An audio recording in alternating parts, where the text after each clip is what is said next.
Қайырлы күн, достар. Бүгін мен сіздермен руккола с креветками салатының дайындалу әдісімен бөлісемін. Жасап көріңіздер, ас болсын. Бұл жерде бүкіл ингредиенттер свежий деуге болады.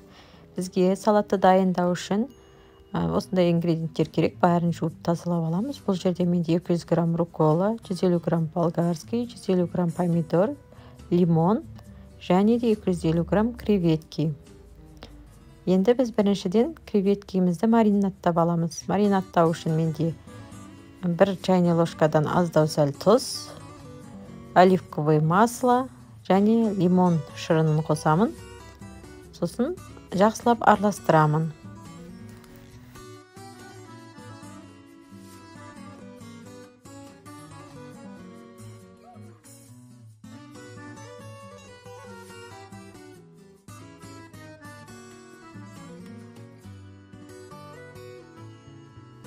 Осылай мені жақсылап араластырамыз. Отқа табаны қойып, 20 грамм сұйық май құйып қыздырамыз.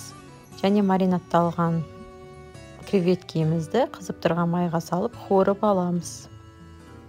Осылайынан қуырамыз. 5 минут 7 минут көлемінде екі бетінде бірдей етіп қызартып, әдемілеп қуырып аламыз.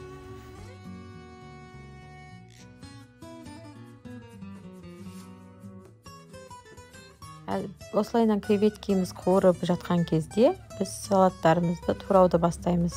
Отты баяулатып қоюды ұмытпаймыз. Болгарскийді осындай етіп ұзыншалап тураймыз. Помидорымызды көбіктап тураймыз. Әрбір туралған көкөнісімізді бөлек-бөлек ыдыстарға қоямыз. Рукколаны 2-3 бөлікке бөлсеңіздер жетеді. Рукколамызды көлемділеу ыдысқа саламыз, себебі шөбіміз басылып қалмау керек.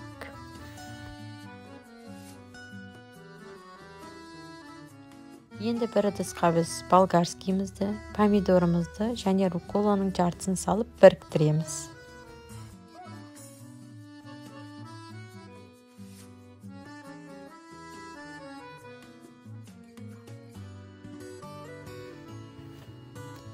Кішкене тұз себеміз және де креветкеміздің сөлін, яғни майын құямыз.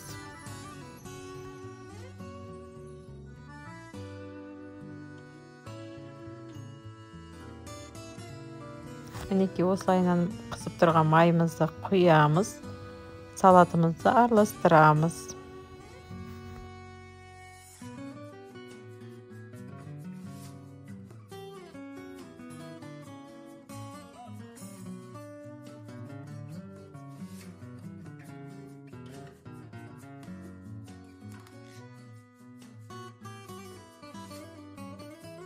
Осылайынан жақсылап араластырып аламыз. Мінекей салаттың түсі өте әдемі болды. Аздап лимон соғын қоссаңыздар болады.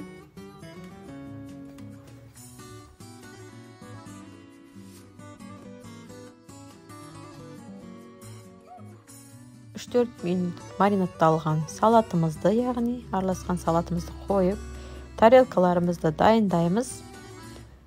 Тарелкамызға араласқан салатымызды саламыз. Және де бетіне сәл руккола шөбін қоямыз, яғни тұздалмаған, басылып қалмас үшін. Және де біздің қуырылған креветкеларымызды саламыз бетіне әдемілеп. Енді бізде ең соңғы штрих кунжут себеміз.